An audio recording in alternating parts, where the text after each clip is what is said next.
Hi, this is Ben Lowell, and welcome to Truth and Life Today with Dr. John Neufeld. John, over the next couple of weeks, we're going to be talking about Christmas. Yeah. And the importance of Christmas is obvious to us all, but you're going to share with us an interesting message, and tell me what it's about and what it's called. It's called a well-researched Christmas. Okay. Because I think we need that. I mean, there's so many myths, as you know, this time of year. Yeah. And we need to, sort out what's mythology and what actually happened. I mean, what gave rise to Christmas? That's what we're going to do. Excellent, excellent. Now we're going to be starting in the book of Luke, and Luke is the book you're going to be focusing on the next couple of weeks, so we look forward to it. So remember to join us right in just a moment with Dr. John Neufeld here on Truth and Life Today. I want to talk about having, get this, a well-researched Christmas from the book of Luke. And let me explain why I'm saying this. You know, when it comes to Christmas, I have a love-hate relationship with Christmas. So let me tell you the good news first. Here's what I love. I love the fact that God entered the world, that God became a man, and this is a time of year in which we celebrate this stuff. I mean, Isaiah says that people walking in darkness have seen a great light. And I live in the lower mainland of British Columbia, and at Christmas time we get about 8 hours of daylight. It's usually rainy, it's clouded over, it's about as gloomy as you're going to find it. Even in the 8 hours, it's a gloomy 8 hours, and then darkness settles in again. But everybody puts up these wonderful Christmas lights, and it reminds me that in a world of darkness, God's light has already begun to shine. So I love some of those Christmas traditions. So what do I hate? I mean, am I just a Grinch? Well, I am in some ways. I don't like the fact that we have made Christmas to be a larger celebration than Easter. I don't like that because it's just not theologically true. But here's something else I don't like at Christmas time. It seems like every single Christmas, when we go through the Christmas season, either on television or on the internet, I mean, it's just always filled with all sorts of stuff that seem to indicate that which we have received in our Bible might not be true about Jesus. And so we have people questioning the virgin birth, people questioning whether or not the gospel accounts are genuinely true and so forth.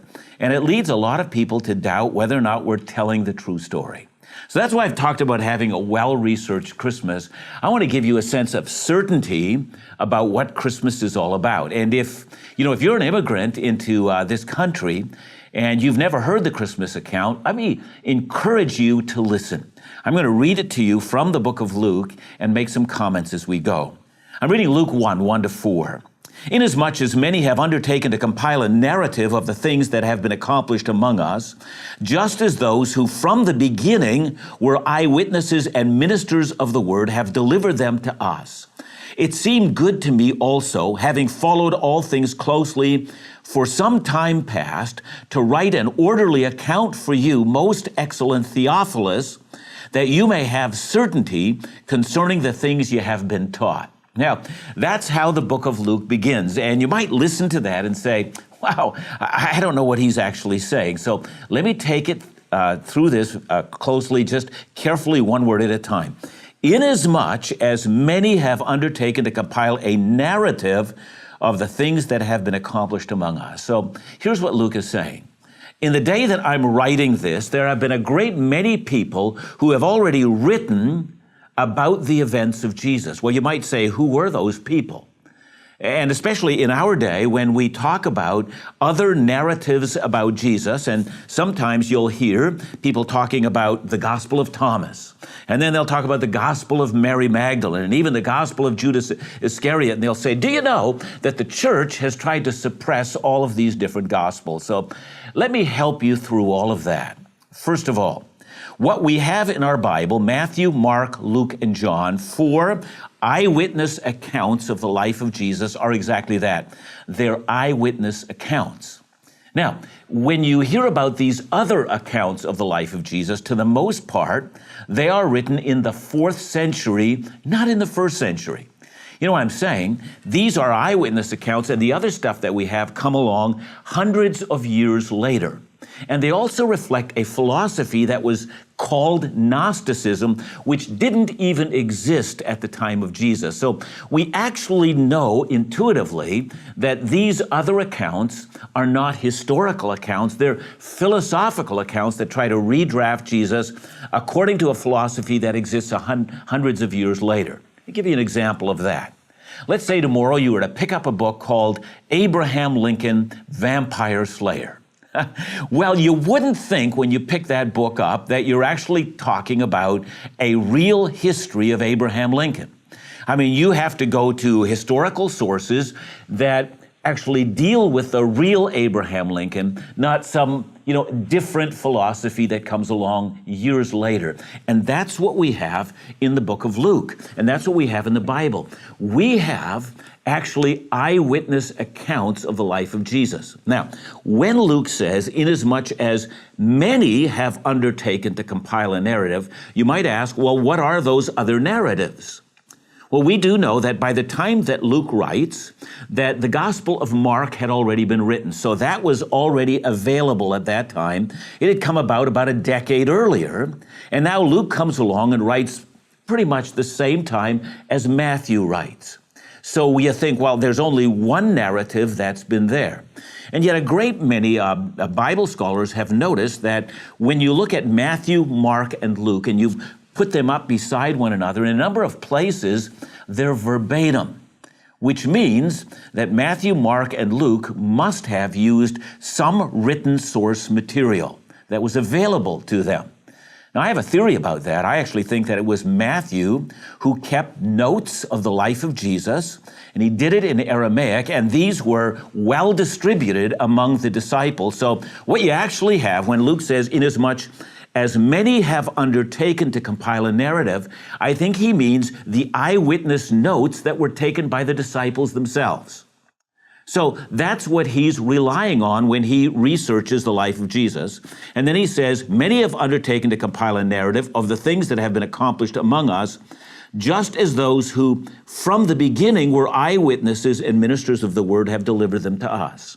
So he's saying the people that gave eyewitness accounts helped us to understand that. And then he says, and it seemed good to me, having followed all things closely, to write an orderly account. So Luke is identifying himself as a historical researcher. He's looking at written records of eyewitnesses and interviewing eyewitnesses as well. And this is what the book of Luke is all about. It's based upon the way in which every historian does research. This is the actual history of the life of Jesus.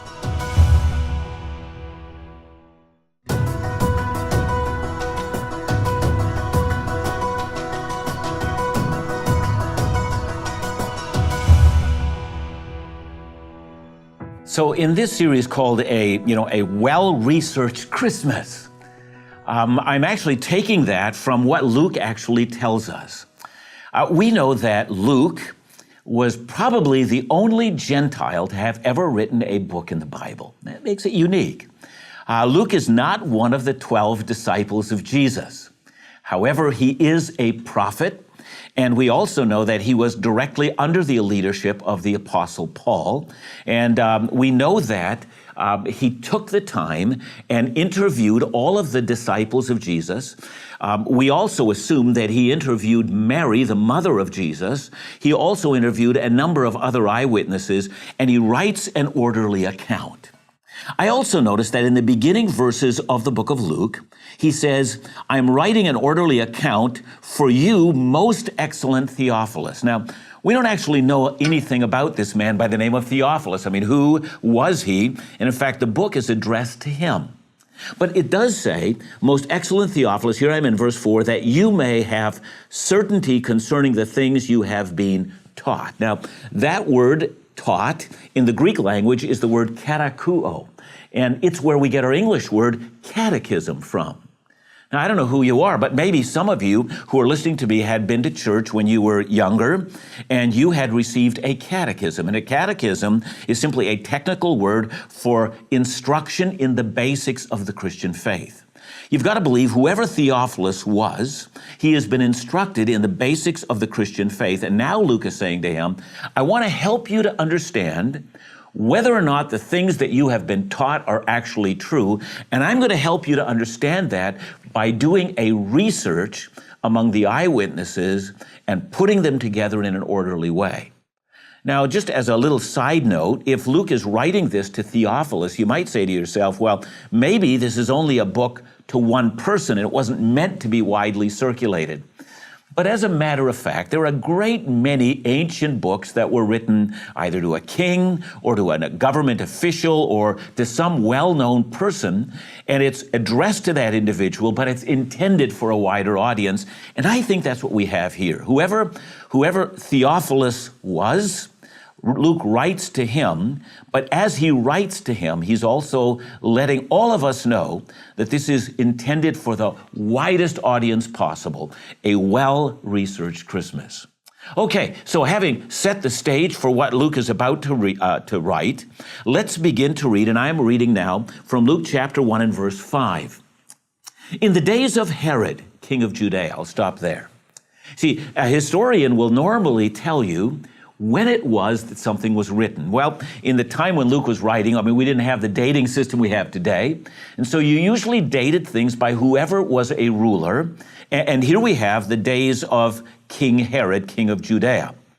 We know from history that Herod died in the year 4 BC. And if that sounds strange to you, that Jesus was born either in 5 or 4 BC, that is 4 years before Christ was born, well, it's simply because our dating system has a couple of mistakes in it. However, the Bible doesn't say anything other than that it happened in the days of King Herod, and most likely at the very end of his reign. And Luke says, at that time, there was a priest named Zechariah of the division of Abijah. And he had a wife from the daughters of Aaron, and her name was Elizabeth. Now, again, there's a lot of details here that the modern reader might have difficulty understanding. So let me take you through that. There was a priest by the name of Zechariah. All priests came from one tribe in Israel. It was the tribe of Levi. And this priest named Zechariah, belonged to the division of Abijah. We know from historians of that day, and here I mean a Jewish historian by the name of Josephus, we know that there were 24 divisions of priests, and that there were about 18 to 20,000 priests in Israel during that time. It's a lot of priests. So you get all of these priests and you put them into 24 different groups. And then these 24 different groups, each group of priests would serve at the temple for 2 weeks a year. So that makes 48 weeks. And then the rest of the weeks would have been there for the Jewish high days, which included Passover. So we know that each division of the priests would have served twice a year in Jerusalem. So it just happened to be that this priest by the name of Zechariah, his division was on that week in Jerusalem, one of 2 weeks. He has a wife by the name of Elizabeth. And they were both righteous before God, says Luke, walking blamelessly in all the commandments and statutes of the Lord. That is, according to the Old Testament, they were faithful to the law of God and faithful to the God of Israel. But then Luke adds, but they had no child, because Elizabeth was barren and both were advanced in years.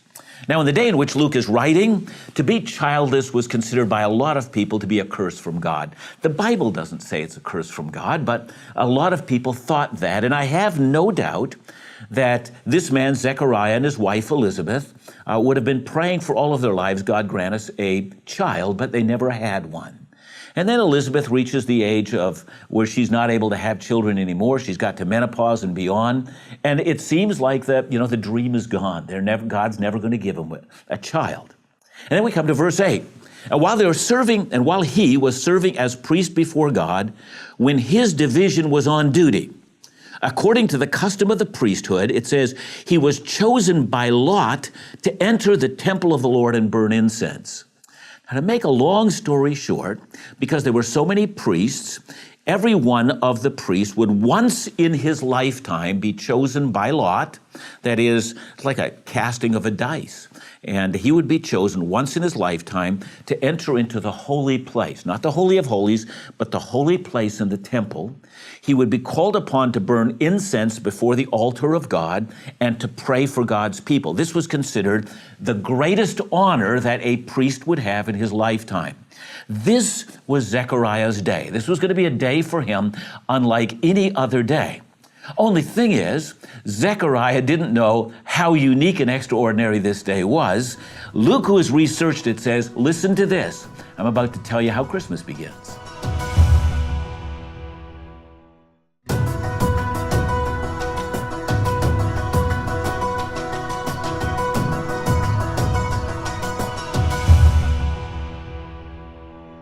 I've wondered if you've ever been in an empty room and you thought you were there all alone, and maybe it's a large room, and then suddenly you realize somebody's been standing there the whole time. You know, it frightens you half to death. I want you to think about what happened to Zechariah in that manner. He's entered into this place called the holy place, and the articles of God are there, and he is burning incense, and he's chanting prayers for God's people. Verse 11 says, and there appeared to him an angel of the Lord standing on the right side of the altar of incense. Zechariah was troubled when he saw him, and fear fell upon him. Yeah, that makes sense. But the angel said to him, do not be afraid, Zechariah, for your prayer has been heard, and your wife Elizabeth will bear you a son, and you shall call his name John.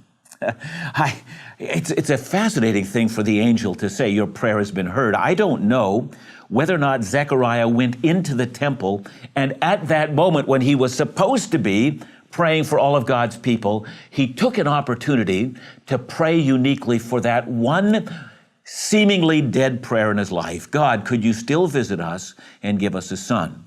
Suddenly there's an angel standing there. And when you read about angels in the Bible, by the way, they're not the meek and mild things that we see depicted in the movies. They're powerful, mighty warriors. And this angel stands before him, shocks him half to death, and he gives him an announcement. God has never stopped listening to your prayers. And then it says, I'm reading verse 14, you will have joy and gladness, and many will rejoice at his birth. In other words, it's not just going to be you and Elizabeth that are glad about this and, your close friends and family. Many. In fact, it's going to be a larger group that'll be rejoicing than you had ever imagined. So by this time, Zechariah is wondering what's going on, and it says, for he will be great before the Lord. He must not drink wine or strong drink, and he will be filled with the Holy Spirit even from his mother's womb. And he will turn the children of Israel to the Lord their God, and he will go before him in the spirit and power of Elijah to turn the hearts of the fathers to the children and the disobedient to the wisdom of the just, to make ready for the Lord a people prepared. Now there's a lot in that little paragraph there. But Zechariah, because he's a priest and had known the Old Testament extremely well, would have known exactly what was being told him. See, in the Old Testament, there is this expectation that we find. From the very beginning of the Old Testament, this idea that sin, which seems to have dominion over the whole human race, we're all born into sin. David said, in sin did my mother conceive me. Yet there's this hope that a great deliverer will come who will defeat Satan. He is the Messiah. He will rule on David's throne, rule over the whole earth. Satan will be defeated, and God's people will have their sins forgiven, and they will be accepted in the presence of God. I mean, it's the hope of the ages. It's what people long for. And as the Old Testament comes to an end, 400 years before this incident that's described in the book of Luke, when it comes to an end, it tells us that right before the Messiah comes, a figure will come like the great Jewish prophet Elijah, and he will make the entire nation of Israel ready for the coming of the Messiah. Zechariah this day in the temple is being told that your son will be born of your wife who is way into menopause. You're both old, but your son will be the very figure that paves the way for the coming of the Messiah. This will be the most important moment in the history of the world. And Zechariah said to the angel, and I'm reading now from verse 18 and following, "How shall I know this? For I am an old man, and my wife is advanced in years." And the angel answered him, "I am Gabriel. I stand in the presence of God." That is, I'm one of God's mightiest generals. "And I was sent to speak to you and bring you this good news. And behold, you will be silent and unable to speak until the day these things take place, because you did not believe my words, which will be fulfilled in their time." The people were waiting for Zechariah. Remember, there's everyone gathered for the hour of prayer in the afternoon towards the evening, and they wondered at his delay in the temple. And when he came out, he was unable to speak to them, and they realized that he had seen a vision in the temple. And he kept making signs to them and remained mute. And when his time of service was ended, he went to his home. After these days, his wife Elizabeth conceived, and for 5 months she kept herself hidden, saying, "Thus the Lord has done for me that in the days when he looked on me to take away my reproach among the people." It's a beautiful line here. Elizabeth, who becomes pregnant, says, "God has taken away my shame." You know, in essence, that's what the entire Christmas story is all about. God has taken away our shame. It lost in sin, lost in rebellion. You know, I mean, if you think about all the evidence of sin in the world, from wars to basic human selfishness to a refusal to thank God for everything that we have from his hand and ignorance of the ways of God, all of that is called sin. It's breaking God's law. That's the reproach of any people. The Bible says that sin is a reproach to a nation. When we ignore God, the entire nation falls into something called shame. Elizabeth says, "I've lived my life in shame. I know what shame looks like. I've become an old woman, and among my people, I'm the only one that didn't have a child." An announcement comes to her, "God has taken away your shame." Now, in terms of Zechariah, he had difficulty believing, and God gives him a sign. The sign is you're going to be unable to speak. And so because Zechariah uttered doubt about what was about to happen, God says it's better for you not to talk at all until all of this happens. So you can imagine on the day when the worshipers were gathered and this old priest enters his once-in-a-lifetime opportunity to burn incense in the temple and to pray for the people. He's supposed to come out. And at the end of that time, he was supposed to lift up his hands and offer a prayer of blessing for all of God's people. But instead of doing that, he comes out, and all he can do is make signs, and he moves his mouth, and he can't speak.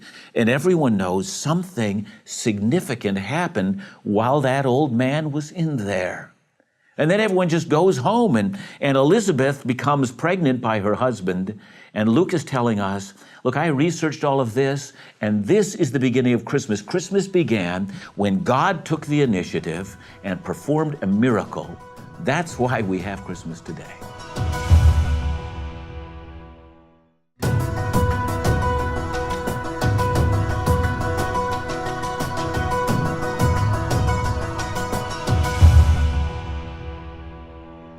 Well, welcome back to Truth and Life Today with Dr. John Neufeld. John, thanks for your message today. While you're talking, I was thinking about, we really do struggle with the difference between fact and fiction when it comes to the Christmas story. And it comes from all different types of voices and mediums, confusion over what's secular and what's true according to the Bible. Tell us about this fact and fiction. Why is it so important that you do this message? Yeah, I think because I'm usually disturbed at this time of year because, some television network is going to do a thing about who is the real Jesus. Yeah. And they're going to work with us to understand, where does the historical evidence actually lead us? And so much of that is based on, pseudo-intellectualism, which really doesn't deal with the eyewitness accounts. I don't know, Ben, why it is that in every other area in which we talk about history, we say that eyewitness accounts take precedence over everything else, except in the terms of Christmas, because, don't we want Jesus as the Son of God or whatever it is, but there's such a bias against the biblical accounts that I think it's time for us to come to terms with their accuracy and why we should trust it. Yeah, and I think that's important. It's a great challenge even today through this Christmas season. Let's discover who the real Jesus is and how someone like Luke points out so much of the evidence of who he is. So it's critically important. So thanks, John, for today's message. And remember, join us next week as John continues this series right here on Truth and Life Today.